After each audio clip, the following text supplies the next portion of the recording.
Supreme কোর্টের চাপ নয়, এসআইআরের জ্বালা নয়, বিজেপির জুজু নয়, এই রাজ্যে দিদিমণির হাঁটু যদি এই মুহূর্তে কেউ কাঁপিয়ে দিয়ে থাকে তারা হচ্ছে সোশ্যাল মিডিয়া ইনফ্লুয়েন্সার। আপনারা জানেন যে সন্ময়দা, শফিকুল, আমি, মানব, রুদ্রদা, স্বপন, এদের প্রত্যেকের উপরই কী পরিমাণ আক্রোশ নিয়ে এই রাজ্যের শাসক দল প্রশাসনকে নির্লজ্জভাবে ব্যবহার করে ঝাঁপিয়ে পড়েছিল। কিন্তু আমাদের কারোরই শির দ্বারা বেঁকাতে পারেনি, কারোর মুখটা বন্ধ করতে পারেনি। কখনো আমাদের জেলে পাঠিয়েছে, কখনো ব্যাংক অ্যাকাউন্ট ফ্রিজ করেছে, কখনো বাড়িতে রেড করে সমস্ত কিছু নিয়ে চলে গেছে, কখনো এমন এমন সব ধারা দিয়েছে যে গ্রেপ্তারি এড়ানো যাবে না। কিন্তু তা সত্ত্বেও আমরা আইনি লড়াই করে ময়দানে টিকে আছি এবং লড়াইটা করে যাচ্ছি, মানুষকে জাগ্রত করার কাজটা করে যাচ্ছি। কিন্তু রিসেন্টলি একটা ট্রেন্ড শুরু হয়েছে, যারা আমরা তো ধরুন সরাসরি পলিটিক্যাল অ্যানালিসিস করি, আমরা সরাসরি সমালোচনা করি, আমরা সরাসরি চোখে আঙুল দিয়ে দেখাই এই রাজ্যে কোন অন্যায়টা হচ্ছে। কিন্তু কিছু কিছু সোশ্যাল মিডিয়া ইনফ্লুয়েন্সার আছে যারা এই ধরনের পলিটিক্যাল কোনো রকম কোনো সেগমেন্টে কাজ করে না, যারা মূলত এন্টারটেনমেন্ট বা মজার মজার ভিডিও বানান। কিন্তু রিসেন্টলি তারাও যেন কোথাও গিয়ে অনুভব করছেন যে এই রাজ্যে যে সরকারটা চলছে, যে প্রশাসনটা চলছে, সেটাকে না বদলানো দরকার আছে। শুধুমাত্র এই ভাতা ভিক্ষা দিয়ে একটা রাজ্য চলতে পারে না। রাজ্যে যে সীমাহীন দুর্নীতি হচ্ছে, রাজ্যে যে নারীদের নিরাপত্তা নেই, রাজ্যে যে ভোট চুরি হচ্ছে, শিক্ষা ব্যবস্থা, স্বাস্থ্য ব্যবস্থা সমস্ত কিছু ভেঙে পড়েছে, তার কোথাও গিয়ে একটা পরিবর্তন দরকার। ফলে তারা সরাসরি হয়তো রাজনৈতিক কোনো দলের হয়ে কথা বলছে না, কিন্তু তারা যে ধরনের ভিডিও বানায় সেখানে এমন মেসেজ দিচ্ছে বা এমন টাইপের ভিডিও বানাচ্ছে যেটা ডেফিনেটলি শাসক দলের অস্বস্তি বাড়াচ্ছে। রাজা তোর কাপড়টা কোথায়, এদের সেই ভিডিওর মাধ্যমে একদম স্পষ্ট হয়ে যাচ্ছে। তাই কি এবার ওই সেগমেন্টটাকে চুপ করানোর সময় এসে গেছে? কেননা এরা বুঝে গেছে যে সন্ময়দা, শফিকুল, শুদ্ধশীল, মানব, রুদ্রদা, স্বপন, এদেরকে চুপ করানো সম্ভব নয়। এরা ওই নবান্নের 14 তলার বিজ্ঞাপনের জন্য বসে থাকে না। এরা অনুপ্রাণিত চটিচাটা কোনো দিন হবে না, এরা সত্যিটা বলে যাবে যতই এদের উপর চাপ দেওয়া হোক। কিন্তু এদেরকে দেখে ইনফ্লুয়েসড হয়ে অন্যরাও যদি এই সব কথা বলতে শুরু করে তাহলে তো মহা মুশকিল হয়ে গেছে।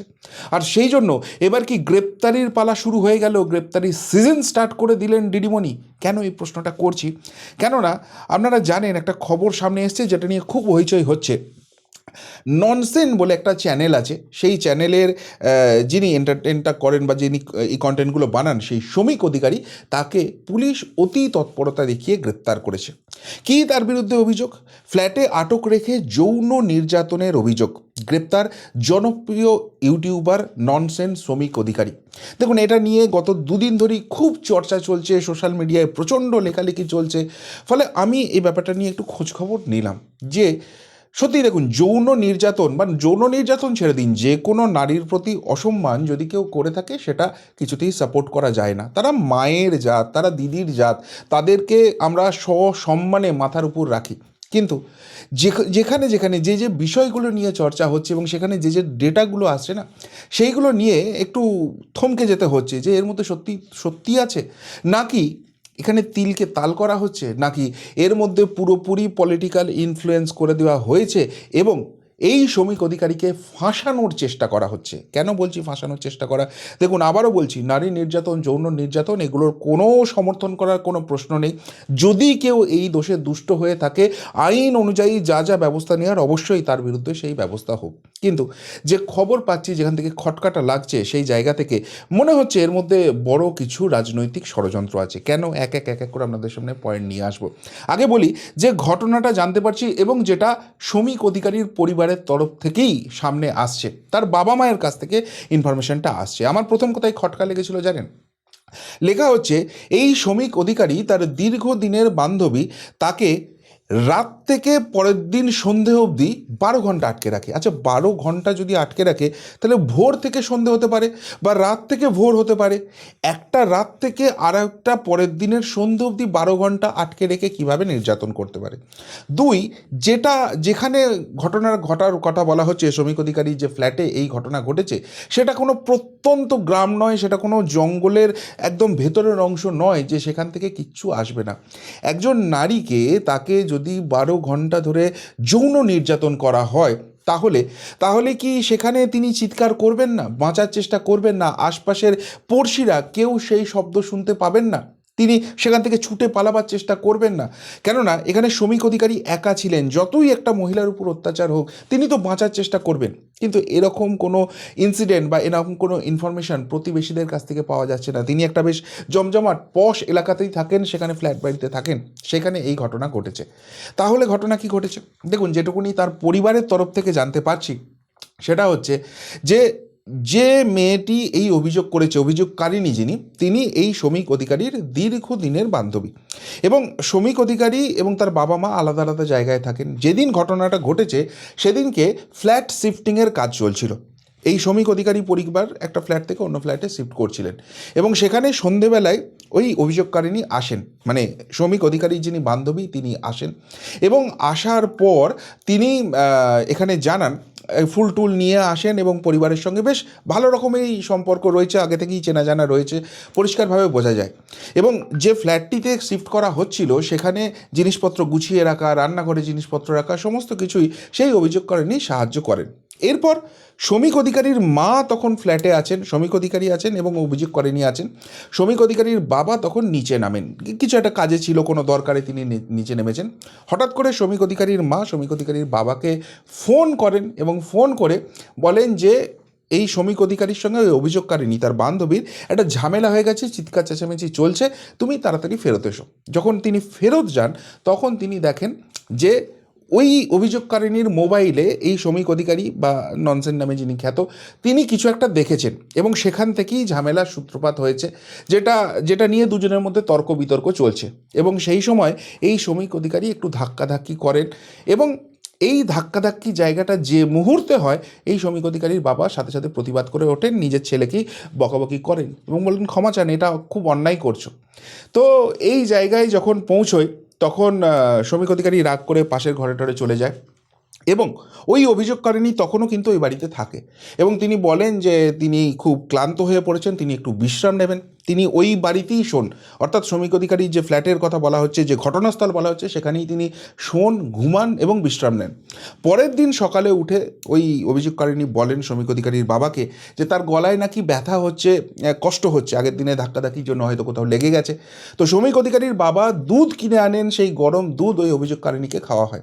এরপর প্রায় সন্ধে অবধি সেই অভিযোগকারিণী ছিলেন এবং সেখানে শ্রমিক অধিকারীর বাবার সঙ্গে অনেকক্ষণ, দীর্ঘক্ষণ বাবা মায়ের সঙ্গে তার কথা হয় এবং এই প্রসঙ্গও ওঠে যে তোমাদের তো অনেক দিনের বন্ধুত্ব শুনেছি, তোমরা কি একে অপরকে পছন্দ করো, তোমরা কি বিয়ে করতে চাও? তখন ওই অভিযোগকারিণী নাকি জানান যে তিনি বিবাহ করতে প্রস্তুত, কিন্তু শ্রমিক অধিকারী বিবাহ করতে চাইছেন না। তখন এই শ্রমিক অধিকারীকে তার বাবা ডাকেন এবং বলেন যে কি হচ্ছে এই ধরনের ঘটা। তো শ্রমিক অধিকারী তখনও খুব রাগত অবস্থায় ছিলেন এবং বলেন যে ওর মোবাইলে যেগুলো আছে তারপর কি রাগ করা স্বাভাবিক নয়, বলো তুমি অন্যায় করেছো, এই ধরনের কথা কাটাকাটি হয় এবং শেষ পর্যন্ত সন্ধেবেলায় ওই অভিযোগকারিণী এদের কাছ থেকে বিদায় নিয়ে হাত নেড়ে একটি ট্যাক্সি ডেকে সেখান থেকে চলে যায়। তাহলে এই যদি ভার্সন হয়, আমি আবারও বলছি পুলিশ তদন্ত করছে, ডেফিনেটলি তদন্ত করুক এবং এখানে যদি এর বাইরে অন্য কোনো ভার্সন থাকে সত্যিটা অবশ্যই মানুষের সামনে আসুন। কিন্তু যেটা এই শ্রমিক অধিকারীর পরিবারের তরফ থেকে জানা যাচ্ছে, আমি সেই ইনফরমেশনটাই জাস্ট আপনাদের সামনে রাখছি।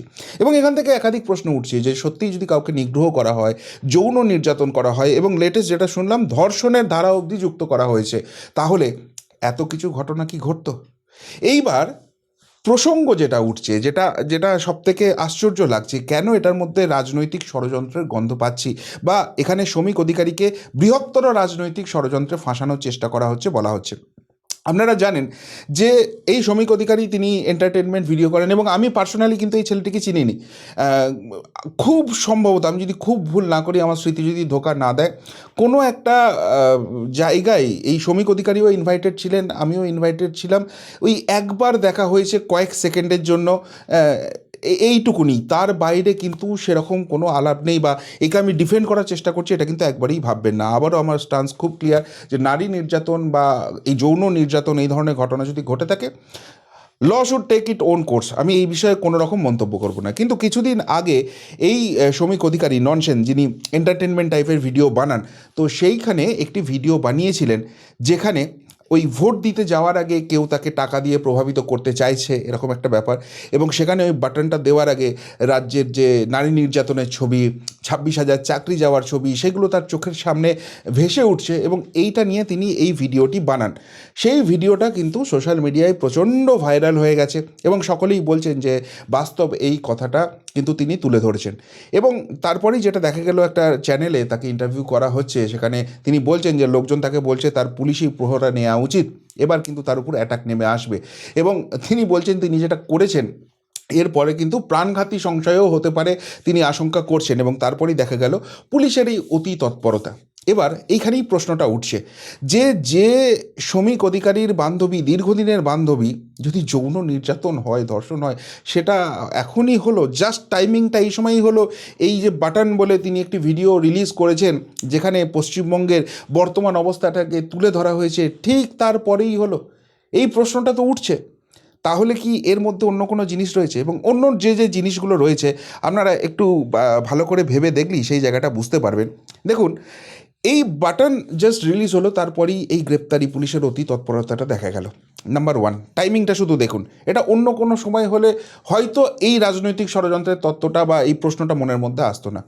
দুই, এই শ্রমিক অধিকারী বা ননসেন্স যে চ্যানেলটা আছে, যথারীতি এটা নিয়ে বিতর্ক হওয়ার পর আমি আমার রিসার্চ করার জন্য দেখছিলাম, ফেসবুকে বোধহয় 4-4.5 লাখ মতো ফলোয়ার রয়েছে এবং ইউটিউবে 3-3.5 লাখ মতো ফলোয়ার রয়েছে।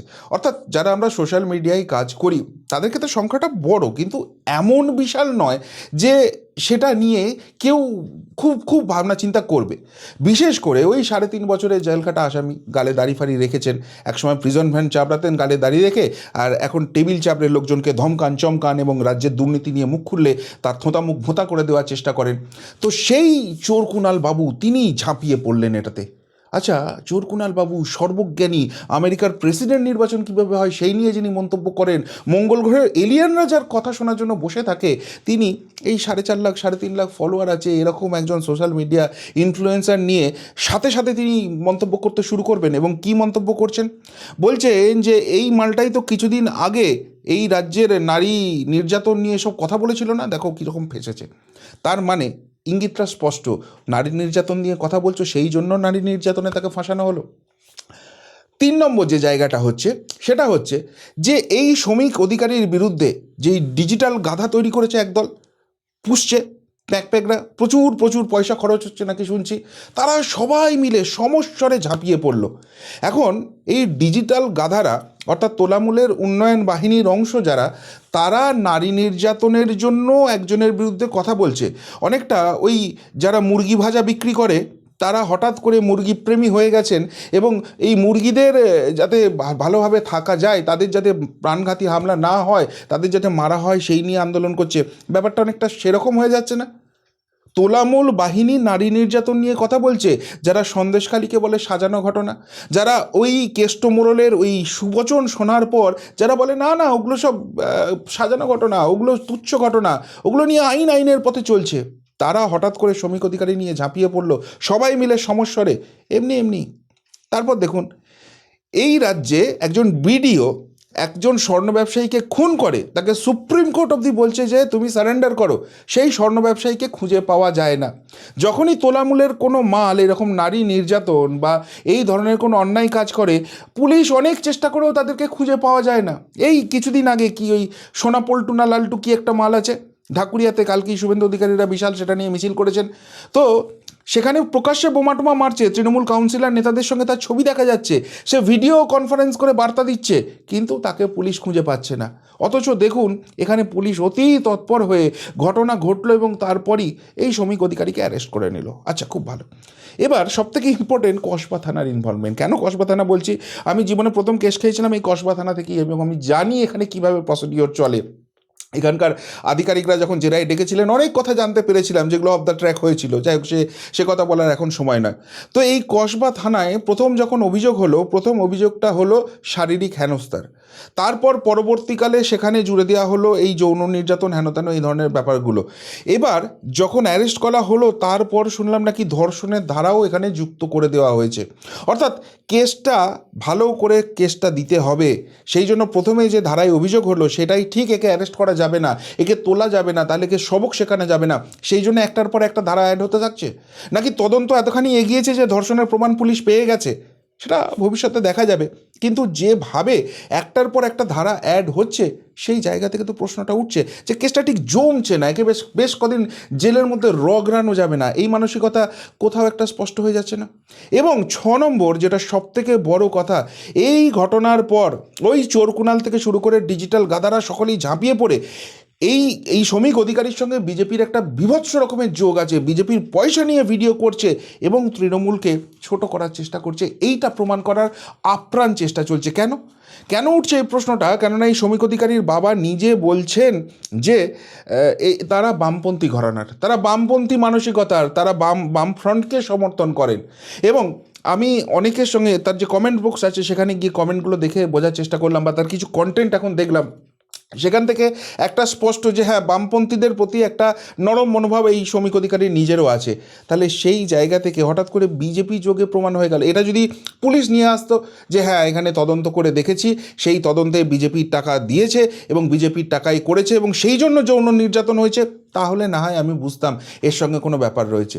যেহেতু এমন একটা ভিডিও বানিয়েছে যেটা শাসক দলের অস্বস্তি বাড়াচ্ছে, সেই জন্যই কি এখানে বিজেপি যোগটাকে প্রমাণ করা দেওয়া হচ্ছে, রাজনৈতিক রংটা নিয়ে আসা হচ্ছে। আর যখনই রাজনৈতিক রংটায় রাঙিয়ে দেওয়ার চেষ্টা করা হচ্ছে, তখনই তো প্রশ্নটা উঠছে যে তাহলে ডাল মে কুচ কালা হয় ইয়া পুরা ডালই কালা হয়? দেখুন, আবারও বলছি যে এখানে যদি কোনো ঘটনা ঘটে থাকে, পুলিশ ডেফিনেটলি তদন্ত করুক, কিন্তু পুলিশ কি এখানে তদন্ত করে? আমার বিরুদ্ধেই ধরুন, যখনই নারী নির্যাতন আপনারা শুনবেন, তখনই একটা বেশ হয়ে যাবে না, বেশ বড় কেস হয়ে যাবে। আমার বিরুদ্ধে এরা পক্সো কেস দিয়েছিল। আমার বাড়িতে যখন ওই রেড করেছিল, একই ভিডিওর জন্য 5টা জায়গা থেকে কেস করেছিল। আচ্ছা, পক্সো কেস দিয়েছে মানে কতখানি ডেঞ্জারাস ব্যাপার, বুঝতে পারছেন? আমার একটা 10 বছরের ছেলে আছে, তারপরেও আমার বিরুদ্ধে পক্সো কেস দিয়েছে। আমি নিজে ঘাবড়ে গিয়েছিলাম যে ভাই, পক্সো এরা কোথায় পেলো? তো তারপর কোর্টের ওই আর্গুমেন্ট শুনছিলাম, সেখানে ওই তোলামুলি যে মালগুলো আছে, আইনজীবীর কোর্ট পড়ে ছিল, তো তারা একটা জায়গায় বলছে যে মিলট, ওখানে কিন্তু পক্সো ধারা আছে, এর কেসটা এখনই স্টে করে দেবেন না। পক্সো আছে? বিচারপতিও একটু ঘাবড়ে গিয়েছিলেন যে বিশাল ব্যাপার হবে, তাহলে এ কোথায় পক্সো আছে? না, ওই যে পর্ন ভিডিওগুলো হয় না, সেগুলোকে ডাউনলোড করে সেগুলো ইউটিউবে আপলোড করে। মানে এরা কতখানি গাধা অশিক্ষিত দেখুন। আমি যদি পর্ন ভিডিও ইউটিউবে আপলোড করি, কোনো কাউকে কিছু করতে হবে না, ইউটিউব সবার আগে আমার চ্যানেলটা ব্যান করে দেবে। সুতরাং এই যে ধারাগুলো এরা দেখেছে অন্য জিনিস দিয়ে থেকে জব্দ করা যাচ্ছে না, সুতরাং এই কঠিন ধারা, পক্সো ধারা, ধর্ষণের ধারা, এগুলো যুক্ত করে দাও, তাহলে এদেরকে বেশ শায়েস্তা করা যাবে, এরকম মানসিকতা। এবার আমি যেটা বলছি যে পক্সো ধারা যখন লাগিয়েছে, তার মানে তো আমি ভয়ঙ্কর অপরাধ করেছি। তো 5টা মামলা করেছিল, 2টো মামলা হেরে গেছে, ডিভিশন বেঞ্চ অব্দি টেনে নিয়ে গেছে, সেখানে গিয়েও থাপ্পড় খেয়েছে। তাহলে বাকি 3টে কেস তো এখনও হাতে আছে। আমার আইনজীবীরা প্রত্যেক দিন প্রতি মুহূর্তে চেষ্টা করে যাচ্ছে সেই মামলাগুলো যাতে হিয়ারিং হয় এবং সত্যিটা সামনে আসে। আর এদের তরফ থেকে পক্সোর মতো ধারা দিয়েছে, আমার জিনিসপত্র সব রেড করে আটকে রেখে দিয়েছে, তারপর এরা কেসগুলোকে লড়তে চায় না, বলে আজকে আমাদের আইনজীবী নেই, আজকে আমাদের সময় লাগবে, আজকে অন্য কেসে ব্যস্ত আছে, আজকে শরীর খারাপ আছে। তাহলে বুঝতে পারছেন, পক্সো ধারা লাগিয়েছে একজনের বিরুদ্ধে, তাহলে প্রমাণ করো, চার্জশিট দাও, তদন্ত করো। তোমরা গিয়ে রোজ কোর্টকে বলো যে ভাই, এরকম ভয়ঙ্কর ধারা আছে, আমাদের তদন্তের রাস্তাটা খুলে দেওয়া হোক, আমরা তদন্ত করে দেখবো। না, এটা বলতে পারছে না, উল্টে মামলাটাই করতে চাইছে না। ফলে এই যে পশ্চিমবঙ্গে বিভিন্ন ঘটনা চলে, সেইখান থেকে একটাই প্রশ্ন উঠে আসছে যে শ্রমিক অধিকারী এমন একটা ভিডিও বানালেন যেটা শাসকের মুখোশটা খুলে দিল, শাসকের হাঁটু থরথর করে কাঁপতে শুরু করলো, আর সেই জন্য বুঝতে পারলো এবার এটা কিন্তু ভয়ঙ্কর রকম ছড়াচ্ছে। অন্য ফিল্ডে যারা কাজ করতো, এন্টারটেনমেন্ট নিয়ে যারা কাজ করতো, তারাও মানুষকে বার্তা দিতে শুরু করেছে যে পরিবর্তনটা চায়, এরা যা করছে অন্যায়, এদেরকে আর সহ্য করা যায় না। আর এরাও যদি সবাই মিলে শুরু করে দেয়, আজকে তো মানুষের হাতে মোবাইল হয়ে গেছে, সবাই খুব বেশি বেশি করে ভিডিও দেখে, তাহলে 26-এর আর কোনো চান্স থাকবে না। তাই শ্রমিক অধিকারীদের কণ্ঠটা রোধ করার দরকার হয়ে পড়েছে। তাই এই ধরনের জেলযাত্রা, পুলিশের অতি তৎপরতা শুরু হয়ে গেছে। প্রশ্ন কিন্তু উঠছে, শেষ পর্যন্ত কি হবে আমাদের নজর থাকবে, কিন্তু যে ইন্টেনশন, সেটা কিন্তু খুব একটা ভালো ঠেকছে না। আপনারা কি বলবেন এই নিয়ে? যদি কিছু বলার থাকে অবশ্যই কমেন্ট বক্সে কমেন্ট করে জানাবেন। এখনকার মতো এখানেই শেষ করলাম, ফেরত আসছি নতুন প্রতিবেদন নিয়ে খুব তাড়াতাড়ি। ভালো থাকবেন, সাথে থাকবেন, পাশে থাকবেন। নমস্কার।